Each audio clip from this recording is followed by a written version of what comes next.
Dr. Stephen Andrew Missick, and I want to give an account of the story of Egeria. And she is a pilgrim, and she's actually the first Christian woman author that we know of. I gave a teaching about women in the early church, and we have, if you look at these apostolic Acts of the Apostles, right, the apocryphal Acts of the Apostles, written in the late 2nd century, and women in these stories play a very prominent role. Some people think that since women play a prominent role in these apocryphal Acts of the Apostles, maybe these accounts based on ancient tradition were written by women. I think that's possible but unlikely. But it is very interesting the prominence that women play in these apocryphal acts, and the prominence that women had in the early church period, a position that was later diminished. But Egeria is, we could speculate about certain ancient writings. Like, sometimes I wonder if some women wrote the Psalms, the hymns, and the Odes of Solomon. Or, like I said, some scholars suppose that maybe some of these apocryphal acts were written by women. We need to realize that not that many women could read and write at that period. Some could, if you're in a very privileged state, but most women, they didn't bother. Most men couldn't read or write, much less women. But Egeria is an important Christian woman author, and the first one that we know for certain wrote a book. And she wrote her itinerary of her pilgrimage. So she wrote around the year 381, and we don't know exactly where she came from, who she was. Some people suppose that she was like the mother superior of a nunnery or convent, and she went on this pilgrimage. But we know this is a very devout Christian woman, a spiritual woman that was dedicated to religion, and she's going on this pilgrimage. The thing is, she must have been a very wealthy woman, because she's going to like every pilgrimage site there, and it's like she doesn't seem to be worried about the expenses, and she's able to maintain herself for this pilgrimage. Probably it was years, starting in Egypt, going to Mount Sinai, going into the Holy Land, staying there for a while, and going as far as Edessa and other places in the modern Middle East to Mesopotamia. So this is a very important work. Like I said, this is the first book we know for a certain certitude was written by a woman, and it's very historically important. The detailed account that she has in her story of her pilgrimage. Now, the first few pages are missing. The last few pages are also missing. We have the bulk of the book. And like I said, it's a very important book that gives us a lot of detailed historical information about the early church period. And she was interested in liturgy and worship practices of the Eastern Christians. She writes about these things in detail. Some of it's very interesting reading when she's talking about how they worship in their church services and liturgies. That might not be the most engaging reading in those parts in her book, but there's a lot of people who are very interested in Christian liturgy and different liturgies around the world, and how they developed, and how Christians worshipped throughout the centuries. And so Egeria's account, even though some parts of it are very dynamic and interesting, those parts are a little bit dry, still it has tremendous historical importance. Like I said, there are people who are very interested in the study of liturgies and liturgical calendar and how early Christians worshipped. So she went to these pilgrimage sites, like I mentioned. She went to Mount Sinai, she goes to the Holy Land, and then she goes to Edessa. And this is the story, the traditional story of the letter of Jesus. And she goes to Edessa, and the bishop comes out and shows her the letter, the message that was sent by King Abgar to Jesus, and Jesus' oral reply, which was written down for the king. And they had these letters there, and they showed them to her. And she also went to the tomb of the Apostle Thomas. According to the Acts of Thomas, Thomas evangelized, not just the Acts of Thomas, but also Eusebius and others mention how Thomas evangelized Parthia, which is Persia or Iran today, and then into India. And the story in the end of the Acts of Thomas is that Thomas was martyred in India, but an Assyrian merchant took his body and brought it to the city of Edessa, where it was buried. And Egeria went and visited the tomb of Thomas. Now, in the account by Eusebius, it's mentioned that it was Thomas who sent Thaddeus. He commissioned Thaddeus to go and take the gospel, the peoples of the east, the Assyrians, the Chaldeans, and the Parthians, and the Armenians, and others. So Thomas sent Thaddeus, and it's very interesting that Thaddeus played this pivotal role, but Egeria doesn't mention Thaddeus by name. Maybe she got Thomas and Thaddeus conflated and thought it was the same person. I don't know. Or maybe she's just looking at the prominence, the preeminence that Thomas is given, and Thaddeus is important. He is this kind of a lesser figure. So she doesn't even mention his name, even though the story of it is about Thaddeus. And we know that because Eusebius is writing around the year 325, Egeria is writing around the year 381. But this is an important ancient account of the story of King Abgar and the story of Thaddeus and the evangelization and the conversion of the Assyrians and the Armenians and the other peoples of the East. So if you're studying this period in church history, the writing of the pilgrimage of Egeria is very historically important. And like I said, it's a very interesting read as well for the most part. And the parts that people might not find as interesting as others are of a tremendous historical importance. It's a very important book, ancient book. The first book that we know of certitude was written by a Christian woman. People speculate the earlier books that are anonymous may have been written by Christian women because the low level of literacy in general among men and among women.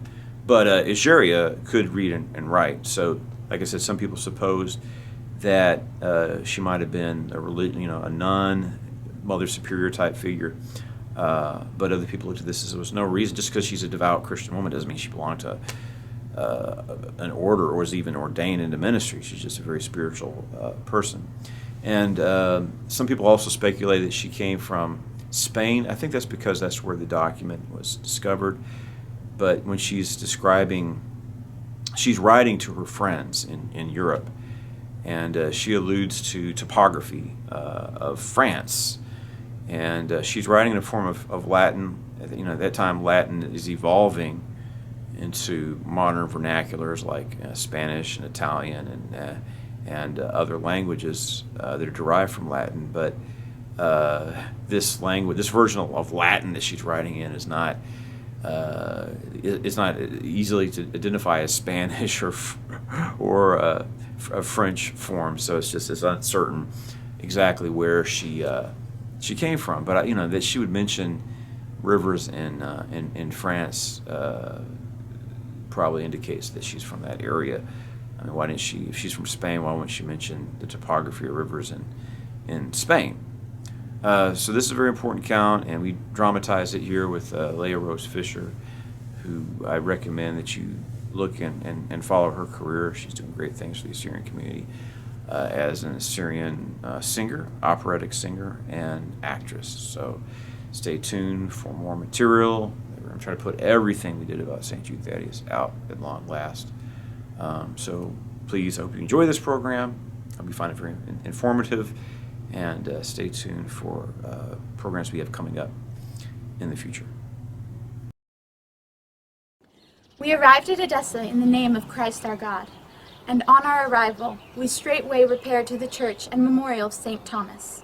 There, according to custom, prayers were made, and the other things that were customary in the holy places were done. We read also some things concerning St. Thomas himself. The church there is very great, very beautiful, and of new construction, well worthy to be the house of God. And as there was much that I desired to see, it was necessary for me to make a 3-day stay there. Thus I saw in that city many memorials, together with holy monks, some dwelling at the memorials, while others had their cells in more secluded spots farther from the city. Moreover, the holy bishop of the city, a truly devout man, both monk and confessor, received me willingly, and said, "As I see, daughter, that for the sake of devotion you have undertaken so great a labor in coming to these places from far distant lands. If you are willing, We will show you all of the places that are pleasant to the sight of Christians. Then, first thanking God, I besought the bishop much that he would deign to do as he said. He thereupon led me first to the palace of King Abgar, where he showed me a great marble statue of him, very much like him, as they said, having a sheen as if made of pearl. From the face of Abgar, it seemed that he was a very wise and honorable man. Then the holy bishop said to me, Behold, King Abgar, who before he saw the Lord believed in him, that he was in truth the Son of God. There was another statue near, made of the same marble, which he said was that of his son Magnus. This also had something gracious in the face. Then we entered the inner part of the palace, and there were fountains full of fish, such as I had never seen before. Of so great size, so bright, and of so good a flavor were they. The city has no water at all other than that which comes out of the palace, which is like a great silver river. Then the holy bishop told me about the water, saying, At some time after that King Abgar had written to the Lord, and the Lord had answered King Abgar by Ananias the courier, as it is written in the letter itself. When some time had passed, the Persians came against the city and surrounded it. And straightway Abgar, bearing the letter of the Lord to the gate, with all his army, prayed publicly. And he said, O Lord Jesus, thou hadst promised us that none of our enemies should enter this city, and lo, the Persians now attack us. And when the king had said this, holding the open letter in his uplifted hands, suddenly there came a great darkness outside the city, before the eyes of the Persians, as they were approaching the city at a distance of about 3 miles. And they were so baffled by the darkness that they could hardly form their camp and surround the whole city about 3 miles off. So baffled were the Persians that they could never afterwards see the way to enter the city, but they surrounded it and shut it in with their hostile forces, at a distance of about 3 miles, for several months. Then, when they saw that they could by no means enter, they wished to slay those within the city by thirst. Now, that little hill which you see, my daughter, over against the city, supplied it with water at that time. And the Persians, perceiving this, diverted the water from the city, and made it to run near that place where they had made their camp. And on that day, at that hour, when the Persians diverted the water, the fountains which you see in this place burst forth at once at God's bidding, and by the favor of God they remain here from that day to this. But the water which the Persians had diverted was dried up at that hour, so that they who were besieging the city had nothing to drink for even 1 day. Which thing is plain to the present time, for no moisture of any sort has ever been seen there from that day to this. So, at God's bidding, who had promised that this should come to pass, they were obliged to return to their own home in Persia.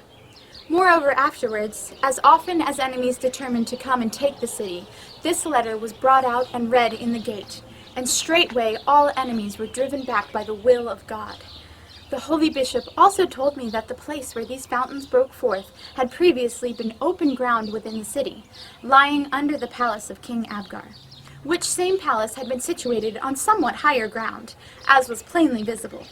For the custom was at that time that whenever palaces were built, they should always stand on higher ground.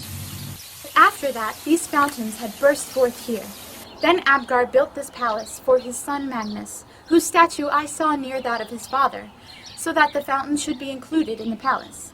And when the holy bishop had told me all these things, he said to me, Let us now go to the gate by which Ananias the courier entered with the letter of which I spoke. So when we had come to the gate, the bishop, standing, made a prayer and read us the letters.